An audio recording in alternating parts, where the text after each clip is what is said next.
અગરબત્તી અને શ્રીફળના 150 રૂપિયા, શાકભાજી દૂધ દર મહિને 3000 રૂપિયા, ઘરનો હપ્તો 5000 રૂપિયા, લાઇટ બિલ 2000 રૂપિયા, રસોઈ ગેસ 500 રૂપિયા, ઘર ચલાવવા મહિને કરિયાણું 3000 રૂપિયા, 2 બાળકોની ફી અને સ્કૂલ રિક્ષા મહિને 3000 રૂપિયા, ફ્લેટનું મેન્ટેનન્સ મહિને રૂપિયા 500, ટીવી કનેક્શન મહિનાના રૂપિયા 250, છાપું 120 રૂપિયા, ઘરકામ કરવાવાળી માસીના 500 રૂપિયા, પેટ્રોલ ઘરેથી ઓફિસે, ઓફિસેથી ઘરે મહિને 2000 રૂપિયા, ટોટલ 21,020 રૂપિયા, પગાર 25,000, બેલેન્સ 3,980 રૂપિયા.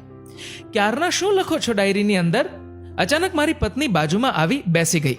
મેં ડાયરી ઊંધી કરી, ચશ્મા અને કેલ્ક્યુલેટર બાજુ ઉપર મૂક્યા. અરે ગાંડી, કંઈ નહીં. મેં વાત બદલવા પ્રયત્ન કર્યો. તમે ખોટું બોલો છો, લાવો ડાયરી, એમ કહીને પત્નીએ મારી ડાયરી ઉઠાવી લીધી. અમારા બંનેના ચશ્માના નંબર સેમ હોવાથી તેણે મારા ચશ્મા પહેરી લીધા. જાણે દેશના નાણામંત્રી નિરીક્ષણ કરતા હોય તેમ એ મારી ડાયરીનું નિરીક્ષણ કરવા લાગી. જેમ જેમ ડાયરીમાં લખેલ હિસાબ તે વાંચતી હતી તેમ તેમ પત્નીના ચહેરા ઉપર ધીરે ધીરે ગંભીરતા અને ચિંતા આવતી જતી હતી. એ ધીરેથી બોલી, અરે આમાં હજુ મેડિક્લેમનો હપ્તો વાર્ષિક 9,000 રૂપિયા, વાર્ષિક વેરાબિલ 2,000 રૂપિયા, આકસ્મિક નાની મોટી બીમારી કે વ્યવહાર માટેના રૂપિયા તો દેખાતા જ નથી.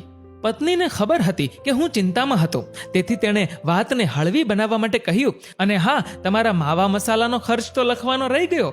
મેં કહ્યું, ડાર્લિંગ, માવો છોડ્યો એને તો 1 મહિનો થઈ ગયો.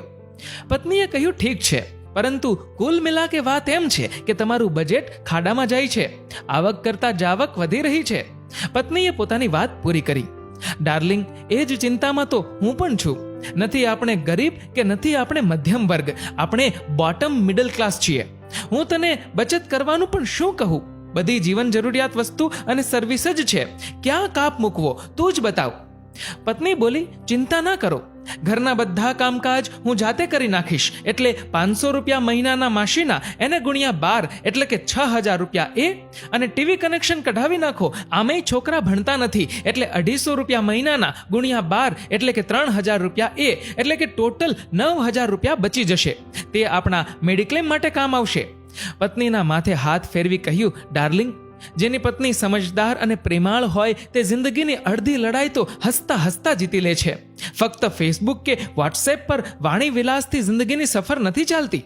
લગ્નના 4 ફેરા વખતે એકબીજાનો પકડેલ મજબૂત હાથ કોઈ પણ વિકટ પરિસ્થિતિમાં ન છૂટે તેને જ તો સફળ દાંપત્ય જીવન કહેવાય.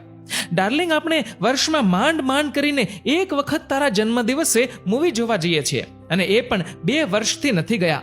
છતાં પણ તે કદી મને ફરિયાદ કે અસંતોષ જાહેર નથી કર્યા.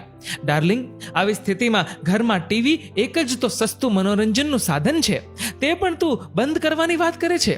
પછી સમય તારો કેમ જાશે? પત્નીએ કહ્યું, ટીવી જોવા પાછળ ખોટો સમય બગાડવો એના કરતાં હું 2-3 આર્થિક પ્રવૃત્તિ જેવી કે સીવણકામ અને ટ્યુશન કરી તમને મદદરૂપ કેમ ન થાવ? પોતાના પતિ સાથે કદમથી કદમ મિલાવીને કોઈ પણ પરિસ્થિતિ સામે લડવા તે મક્કમ હતી. મેં કહ્યું, ડાર્લિંગ, ચિંતા ના કર, હજુ તકલીફ ગળા સુધી જ આવી છે. એ નાક સુધી આવે તે પહેલા હું એક મોટો નિર્ણય લઈ લઈશ. પત્નીએ આશ્ચર્ય સાથે કહ્યું, મોટો નિર્ણય? કયો વળી? મેં કહ્યું, ડાર્લિંગ, આપણા લગ્ન વખતે મારી પણ ઈચ્છા ધામધૂમથી લગ્ન કરવાની હતી. દુનિયાને બતાવી દેવું હતું કે હમ કિસી સે કમ નહીં. એ તો પપ્પાએ મને વાસ્તવિકતા સમજાવી, રૂપિયાનું મહત્વ સમજાવ્યું. અને એ વખતે પપ્પાએ મારી બચત અને તેમની બચત ભેગી કરી એક મોટો પ્લોટ ખરીદી લીધો હતો, અને કહ્યું હતું, જ્યારે પણ જિંદગીમાં તકલીફ આવે ત્યારે આ પ્લોટ વેચી નાખજે. 12 વર્ષમાં આ પ્લોટ સિટીમાં ભળી ગયો છે. લગભગ આ પ્લોટના 75 લાખ રૂપિયા આવે તેમ છે. પત્નીએ મારા પપ્પાના દિવાલ ઉપર લટકતા ફોટા સામે જોઈ કહ્યું, વાહ પપ્પા. અને પછી મારી સામું જોઈ કહ્યું, જોયું, વડીલોની સલાહ જો યોગ્ય સમયે માનીએ તો આપણે કોઈની પણ પાસે હાથ લાંબા કરવાનો વખત ના આવે. મિત્રો, ઘણી વખત તકલીફો આવતી નથી, આપણે તેને આમંત્રિત કરતા હોઈએ છીએ, અને એના માટે ફક્ત ને ફક્ત આપણે જ જવાબદાર હોઈએ છીએ. આજે દેખાદેખીમાં આપણે આપણી જીવનશૈલી લગભગ બદલી જ નાખી છે. આનંદ તો બેંકના હપ્તા ભરવામાં ખોવાઈ ગયો. બિનજરૂરી લોન લીધા પછી તેના હપ્તા કાંટાની જેમ ખૂંચવા લાગ્યા. એક વખત ખોટી લાઈફસ્ટાઈલ સ્વીકાર્યા પછી વાસ્તવિકતા આપણે સ્વીકારી શકતા નથી અને પરિણામ સ્વરૂપ અસંતોષ, અપેક્ષા અને અશાંતિને આપણે આમંત્રિત કરીએ છીએ.